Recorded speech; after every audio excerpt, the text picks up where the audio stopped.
ഹരേ കൃഷ്ണ. ഇനി നമുക്ക് 36-ാമത്തെ ശ്ലോകമാണ് നോക്കുവാനുള്ളത്.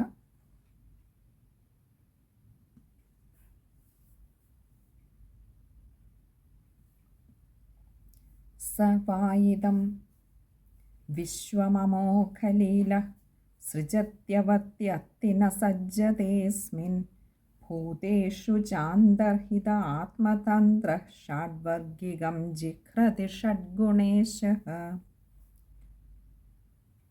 സ വാ ഇദം വിശ്വമമോഖലീലഃ. സഹ എന്ന് പറഞ്ഞാൽ അവൻ, ആ ഭഗവാൻ, യാതൊരു ഈശ്വരനാണ് ഈ പ്രപഞ്ചത്തെ മുഴുവൻ സൃഷ്ടിച്ചത്. ആ ഭഗവാൻ, സ വാ എന്ന് പറഞ്ഞാൽ ആ ഭഗവാൻ തന്നെ, ഇദം ഈ വിശ്വമമോഖലീലഃ. ഇദം വിശ്വം എന്ന് പറഞ്ഞാൽ ഈ വിശ്വത്തെ, വിശ്വം അമോഘലീലഃ, രണ്ട് വാക്കുകളാണ് അവിടെയുള്ളത്. വിശ്വം, ഇദം വിശ്വം, ഈ വിശ്വത്തെ, അമോഘലീലഃ, നിഷ്ഫലമല്ലാത്ത ലീലയോടുകൂടി എന്ന് പറഞ്ഞാൽ സഫലമായിട്ടുള്ള ലീലകളോടുകൂടി. ഭഗവാന്റെ ലീലകളൊന്നും തന്നെയും നിഷ്ഫലമല്ല. അതായത് ഭഗവാൻ എന്ത് ചെയ്താലും അതിന് ഭഗവാന് വ്യക്തമായ ഒരു കാരണമുണ്ട്. കാര്യകാരണങ്ങളോട് കൂടിയിട്ടുള്ളതാണ് ഭഗവാന്റെ ഓരോ ലീലയും. പലപ്പോഴും അത് നമ്മളെപ്പോലെയുള്ള സാധാരണ ജനങ്ങൾക്ക് അതിൻ്റെ തത്വത്തെ ഗ്രഹിക്കുവാൻ ബുദ്ധിമുട്ട് വരുന്നത് കൊണ്ട്, അല്ലെങ്കിൽ പ്രയാസമേറിയതായതുകൊണ്ടാണ് ഭഗവാന്റെ ലീലകളെ നമ്മൾ മറ്റൊരു തരത്തിൽ, ഇപ്പോൾ രാസലീല പോലെയുള്ള ലീലകളിൽ ഭഗവാൻ ഒരുപാട് തൻ്റെ തത്വം എന്താണ് എന്ന് അതിലൂടെ പറഞ്ഞു തരാൻ ശ്രമിക്കുകയാണ്. ഭഗവാനെ സംബന്ധിച്ചിടത്തോളം തൻ്റെ തന്നെ പ്രതിരൂപമാണ്, പ്രതിബിംബങ്ങളാണ് തൻ്റെ ചുറ്റിനും കാണുന്ന ഗോപസ്ത്രീകളും. തന്നിൽ നിന്ന് അന്യമായ ഒന്നല്ല. ഒരു കടലിൽ നിന്നും 1000 ഗ്ലാസ്സിൽ, ചെറിയ ഗ്ലാസ്സുകളിൽ വെള്ളം എടുത്തു വെച്ചാലും കടൽ വെള്ളവും ആ ഗ്ലാസ്സിലെ വെള്ളവും തമ്മിൽ ഭേദമില്ലാത്തതുപോലെ ഭഗവാനിൽ നിന്ന് അന്യമായവരല്ല ആ ഗോപസ്ത്രീകൾ. ഭഗവാന്റെ തന്നെ ഒരു ഭാഗമാണ്. രൂപത്തിൽ അല്ലെങ്കിൽ ബാഹ്യമായ കാഴ്ചപ്പാടിൽ, അവരുടെ കർമ്മമേഖലകളിൽ അതൊക്കെ പൂർവജന്മാർജിതമായിട്ടുള്ള പ്രാരബ്ധ കർമ്മങ്ങളിൽ അധിഷ്ഠിതമാണ് എന്ന് മാത്രം. ബാഹ്യമായ രൂപവും അതുപോലെ തന്നെ ഈ ജനനവുമൊക്കെ. എന്നാൽ തത്വത്തിൽ ഭഗവാന്റെ തന്നെ അംശമാണ് ഈ സർവ്വ ജീവജാലങ്ങളും. പക്ഷെ അത് ഗ്രഹിക്കുവാൻ നമ്മുടെ സാമാന്യ ബുദ്ധിക്ക് കഴിയാതെ വരുമ്പോൾ നമ്മൾ അതിനെയൊക്കെ ചിലപ്പോൾ മോശമായി ചിത്രീകരിച്ചു എന്ന് വരും, അല്ലെങ്കിൽ അതിനെ തെറ്റായ രീതിയിൽ നോക്കിക്കണ്ടു എന്ന് വരും. അപ്പോൾ ഭഗവാന്റെ എല്ലാ ലീലകൾക്കും ഒരു കാരണമുണ്ട്. ഭഗവാന്റെ കണക്കൂട്ടലുകളൊന്നും തന്നെയും തെറ്റാറില്ല. ഭഗവാന്റെ എല്ലാ കർമ്മങ്ങളും എല്ലാ ലീലകളും സഫലമായിട്ടുള്ള ലീലകൾ തന്നെയാണ്. അതിന് തെറ്റാൻ കഴിയില്ല. കാരണം അത് കാലത്തിനതീതമായ ഒന്നിൻ്റെ നിശ്ചയമാണ്. പലപ്പോഴും കണക്കൂട്ടലുകൾ തെറ്റുന്നത് കാലത്തിനനുസൃതമായിട്ടാണ്. നമ്മുടെയൊക്കെ പ്രതീക്ഷകളും കണക്കൂട്ടലുകളും ഒക്കെ തെറ്റുന്നത് അത് ആ കാലത്തിൻ്റെ പരിമിതിക്കുള്ളിൽ നമ്മൾ വിചാരിക്കുന്നത് പോലെ നടക്കാതെ വരുമ്പോഴാണ്. എന്നാൽ ഭഗവാന്റെ കർമ്മങ്ങളാകട്ടെ, ഭഗവാന്റെ ലീലകളാകട്ടെ, അത് കാലാതീതമാണ്. ഈ ഒരു 10 വർഷത്തേക്കോ 100 വർഷത്തേക്കോ 1,00,000 വർഷത്തേക്കോ ഉള്ളതല്ല. അത് ഈ ചാക്രികമായ ഓരോ ജീവനും കടന്നു പോകേണ്ട വഴികളും അതിൻ്റെ വാസനാബലം അതിന് ഓരോ ജീവനെയും എവിടെയൊക്കെ കൊണ്ട് എത്തിക്കുന്നു എന്നുള്ളതുമൊക്കെ ഭഗവാന് കൃത്യമായിട്ടറിയാം. ഭഗവാന്റെ ലീലകളൊന്നും പാഴായി പോകുന്നതല്ല. അപ്പോൾ അത് യുഗങ്ങൾക്കും അതീതമാണ്, കാലത്തിന് അതീതമാണ്. അതുകൊണ്ട് തന്നെ ഭഗവാന്റെ ഒരു ലീലയും നിഷ്ഫലമായി പോകാറില്ല.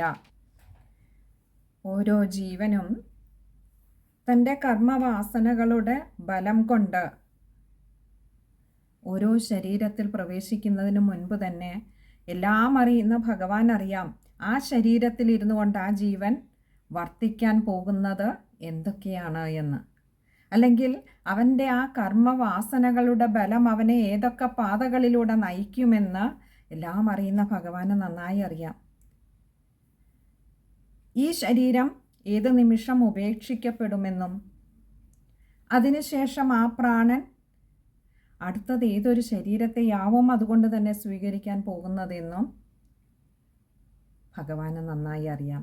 ഇങ്ങനെ എത്രയോ ലക്ഷക്കണക്കിന് ശരീരങ്ങളെ സ്വീകരിച്ച് ഒടുവിൽ മനുഷ്യജന്മം, വിവേചന ബുദ്ധിയുള്ള മനുഷ്യജന്മം കിട്ടുമ്പോഴും ഒക്കെ തൻ്റെ കേമത്തമാണെന്ന് കരുതി മതിമറന്ന് ജീവിക്കുന്ന, ഭഗവാനെ മറന്ന് ജീവിക്കുന്ന ജന്മങ്ങൾ,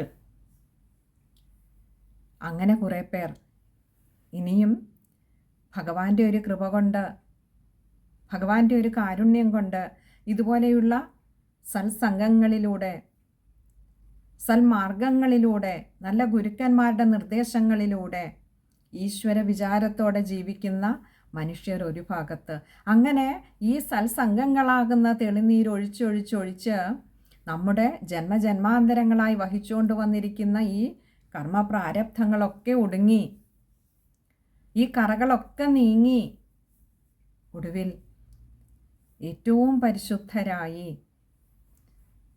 ഭഗവാനിലേക്ക് തിരികെ നമ്മളെ തന്നെ നമ്മൾ സമർപ്പിക്കുമ്പോൾ, അല്ലെങ്കിൽ ഭഗവാൻ ഈ ജീവനെ തന്നോട് തന്നെ ചേർക്കുമ്പോൾ ആ മോക്ഷപദത്തിലേക്ക് നമ്മൾ എത്തിച്ചേരുന്നു.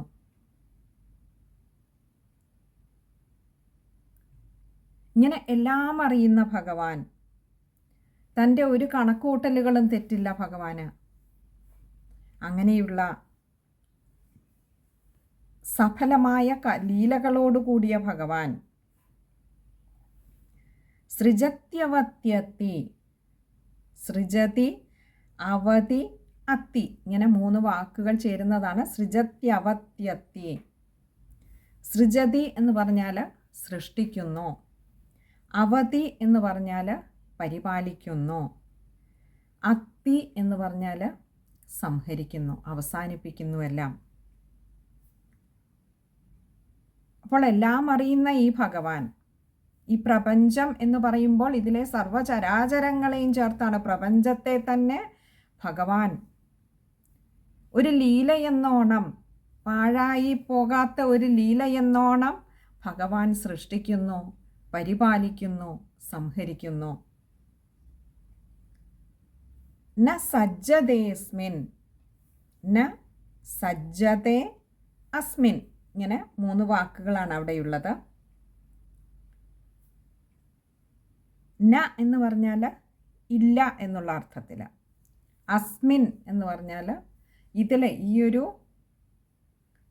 ലീലയിൽ സൃഷ്ടിക്കുന്നു, പരിപാലിക്കുന്നു, സംഹരിക്കുന്നു. ഇങ്ങനെ അമോഘലീലയിലൂടെ, നിഷ്ഫലമാകാത്ത ലീലകളിലൂടെ ഭഗവാൻ ഇതിനെയൊക്കെ, ഈ പ്രപഞ്ചത്തെ സൃഷ്ടിക്കുമ്പോഴും ന സജ്ജതേ, ഭഗവാൻ അതിൽ ബന്ധിതനാകുന്നില്ല. ഒരു കൊച്ചുകുട്ടി ഒരു കടൽ തീരത്തിരുന്ന് ആ മണ്ണുകൊണ്ട് പല രൂപങ്ങൾ ഉണ്ടാക്കാറുണ്ട്.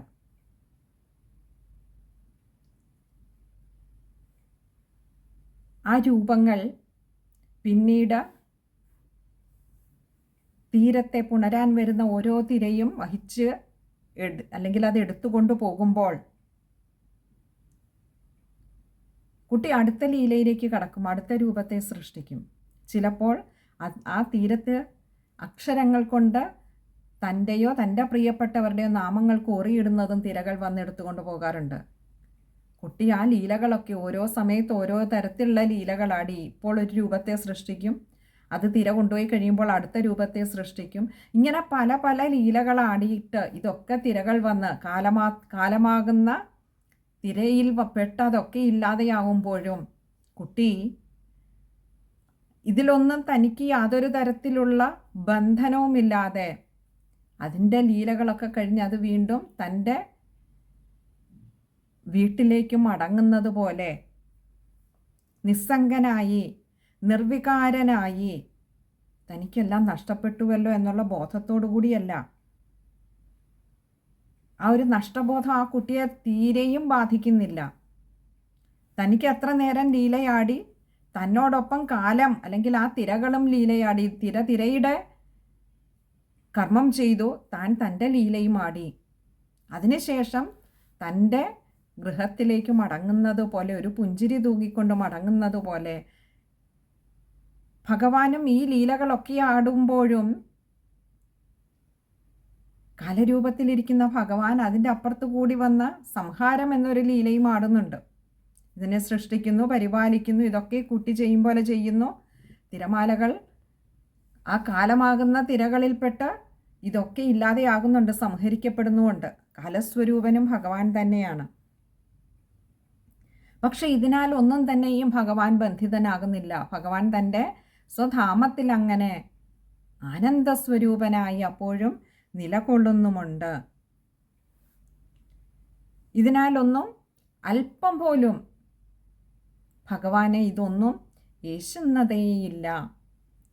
ഭൂതേഷു ചാന്തർഹിത ആത്മതന്ത്രഃ. ഭൂതേഷു സർവഭൂതങ്ങളിലും ചാന്തർഹിത ച അന്തർഹിതഃ. അന്തർഹിത എന്ന് പറഞ്ഞാൽ ഉള്ളിൽ മറഞ്ഞിരിക്കുന്നവനായിട്ട്.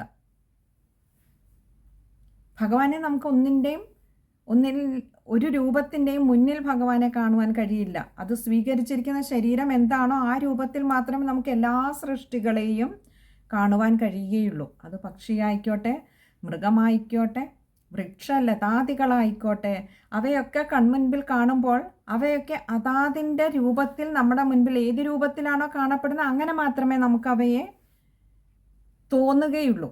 എന്നാൽ അവയുടെയൊക്കെ ഉള്ളിൽ അതായി അതിനെ നിലനിർത്തുന്നതായി വർത്തിക്കുന്നത്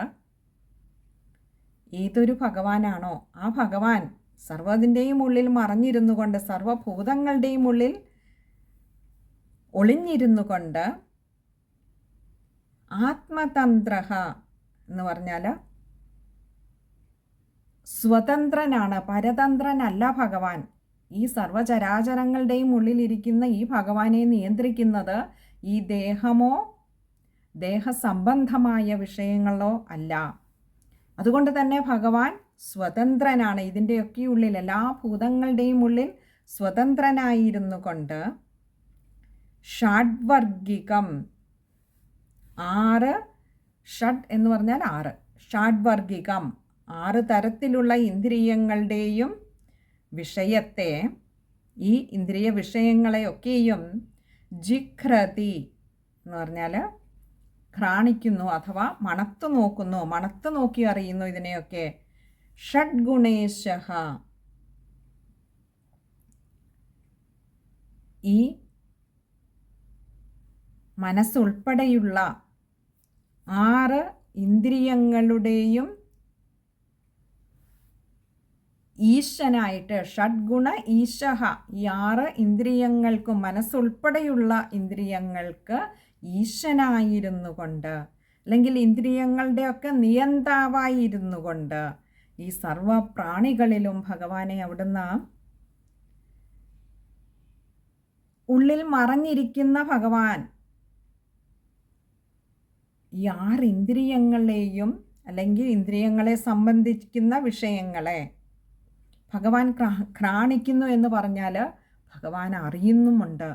ഇതിനോടൊന്നും ബന്ധമില്ല എന്ന് കരുതി ഭഗവാൻ ഒന്നും അറിയാത്തവനല്ല. ഉള്ളിലിരുന്നു കൊണ്ട് സർവ്വതിനെയും അറിയുന്നു, സർവ്വതിനെയും ചലിപ്പിക്കുന്നതും ഭഗവാൻ അല്ലെ. ആ ഒരു ശക്തി ഇല്ലെങ്കിൽ, എപ്പോഴാണോ ആ ശക്തി വിശേഷം ദേഹത്തെ വെടിയുന്നത്, അപ്പോൾ ഇത് ജഡശരീരമായി മാറുന്നു, ജീവശരീരം ജഡശരീരമായി മാറുന്നു.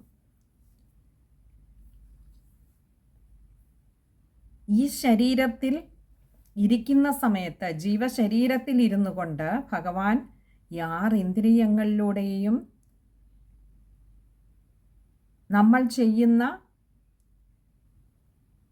അനുഭവിക്കുന്ന എല്ലാ കർമ്മങ്ങളും ഭഗവാൻ ഉള്ളിലിരുന്ന് നമ്മൾ മണത്തറിയുക എന്നൊക്കെ പറയില്ലേ, അതായത് നേരിട്ട് അതിനോട് ഒരു കോണ്ടാക്റ്റും ഇല്ലെങ്കിലും അതിനോട് സമ്പർക്കത്തിൽ വരാതെ തന്നെ, ഈ ഇന്ദ്രിയ വിഷയങ്ങളോടൊന്നും നേരിട്ട് സമ്പർക്കത്തിൽ വരാതെ തന്നെ ഭഗവാൻ എല്ലാം ഉള്ളിലിരുന്നു കൊണ്ട് അറിയുന്നു. അതേസമയം ഈ 6 ഇന്ദ്രിയങ്ങളുടെയും നിയന്താവും ഭഗവാൻ തന്നെയാണ്. ഇവിടെ നിയന്താവ് എന്ന് പറയുമ്പോൾ നമുക്ക് സംശയം തോന്നാമെങ്കിൽ പിന്നെ എല്ലാവരെയും നേരായ വഴിക്ക് ഭഗവാൻ അങ്ങ് നടത്തിയാൽ പോരെ? ചിന്തിക്കുന്നതും കാണുന്നതും കേൾക്കുന്നതും മണക്കുന്നതും രുചിക്കുന്നതും എല്ലാം ഭഗവാന്റെ നിയന്ത്രണത്തിലാണ് എന്ന് പറഞ്ഞാൽ, എങ്കിൽ പിന്നെ ഇതിനെയൊക്കെ നേരായ വഴിക്ക് അങ്ങ് നയിച്ചാൽ പോരെ? എന്തിനാണ് ഭഗവാൻ നല്ല ജന്മങ്ങളെന്നും നല്ല സൃഷ്ടികളെന്നും ദുഷ്ടരെന്നുമൊക്കെ തൻ്റെ സൃഷ്ടികളെ തരംതിരിക്കുന്നത്? ഇവിടെ ഹരിനാമ കീർത്തനത്തിൽ പറയുന്നത് പോലെ, കണ്ണിന് കണ്ണ് മനമാകുന്ന കണ്ണതിനും കണ്ണായിരിക്കുന്ന പൊരുളാണ് ഭഗവാൻ എന്നറിയണം. നമ്മൾ കണ്ണുകൊണ്ട് കാണുന്നുണ്ട്.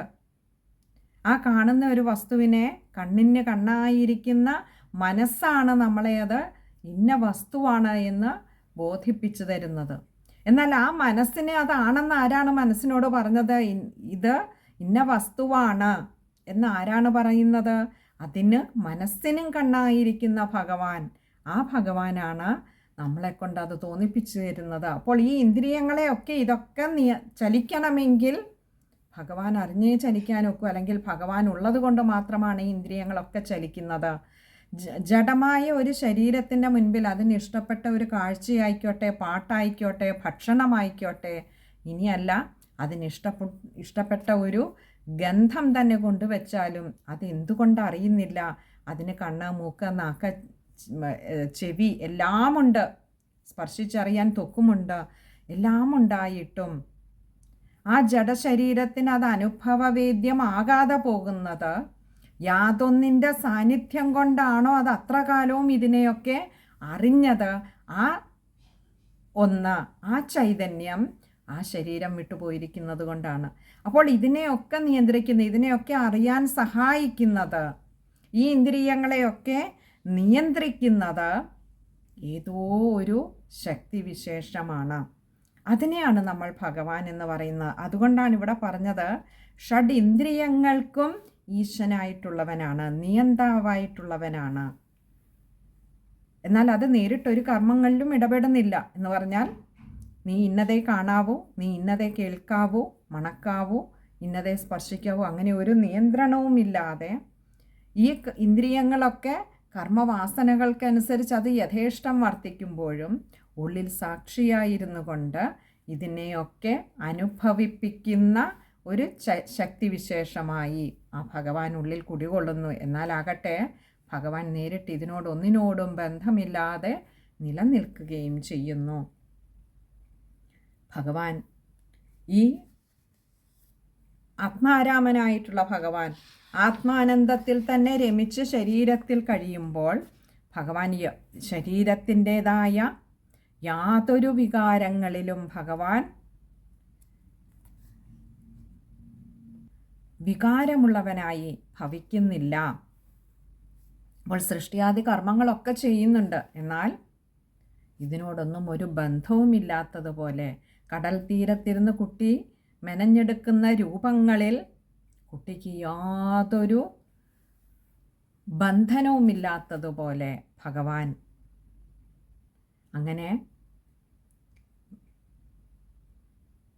വിഷയങ്ങളോട് ചേർന്ന് സുഖദുഃഖങ്ങൾ അനുഭവിക്കുന്ന ഈ ദേഹത്തെ സൃഷ്ടിച്ച് പരിപാലിച്ച് ഒടുവിൽ കലസ്വരൂപനായ ഭഗവാൻ തന്നെ അതിനെ ഇല്ലാതെയാക്കുമ്പോഴും ഈ ജീവസ്വഭാവത്തോടൊന്നും തന്നെയും ചേരാതെ, ഒന്നിനോടും ഒരു ചേർച്ചയുമില്ലാതെ എല്ലാറ്റിനെയും അറിയുന്നവനായി, എല്ലാത്തിനും സാക്ഷിയായി ഭഗവാൻ നിലകൊള്ളുന്നു. ഇനി നമുക്ക് ആ ശ്ലോകം ഒന്നുകൂടി നോക്കാം. ന സ വാ ഇദം വിശ്വമമോഘലീല സൃജത്യവത്യത്തിന സജ്ജതേസ്മിൻ ഭൂതേഷു ചാന്തർഹിത ആത്മതന്ത്ര ഷഡ്വർഗികം ജിഘ്രതി ഷഡ്ഗുണേശഃ. ശ്ലോകം വായിക്കുമ്പോൾ ശ്രദ്ധിക്കേണ്ട കാര്യങ്ങൾ: സ വാ ഇദം വിശ്വമമോഘലീല. അവിടെ വിശ്വം അമോഘാണ്, മായുടെ ആ കാര്യം ശ്രദ്ധിക്കുക. അതുപോലെ സൃജത്യവത്യത്തി, സൃജതി അവതി അത്തി. അവിടെ സൃജത്യവതി, അത്യ എന്ന അക്ഷരത്തിൻ്റെ ആകാരം ശ്രദ്ധിക്കുക. അതുപോലെ അവത്യത്തി, വീണ്ടും ത്യ എന്ന അക്ഷരത്തിൻ്റെ ആകാരം ശ്രദ്ധിക്കുക. പിന്നെ സജ്ജതേസ്മിൻ, വിശ്ലേഷണം ഉള്ളത് കൊണ്ട് തന്നെ എകാരം നീട്ടിയെടുക്കുക. അതിൻ്റെ അടുത്ത പാദത്തിലുള്ളത് ഇനിയുള്ള മുഴുവൻ ഒന്നിച്ച് ചേർത്ത് വായിക്കേണ്ടതാണ്. ഭൂതേഷു ചാന്തർഹിത ആത്മതന്ത്ര ഷഡ്വർഗികം ജിഘ്രതി, അവിടെ വരേക്കും ചേർത്ത് വായിക്കണം. പിന്നെ ഷഡ്ഗുണേശ, അവിടെ വിസർഗമുണ്ട്, പകുതി ഹകാരത്തിൽ വായിക്കുക. ഇനി ഭൂതേഷു ചാന്തർഹിത, അവിടെ ച അന്തർഹിത ആണ്, അതുകൊണ്ട് ഹകാരം നീട്ടിയെടുക്കുക.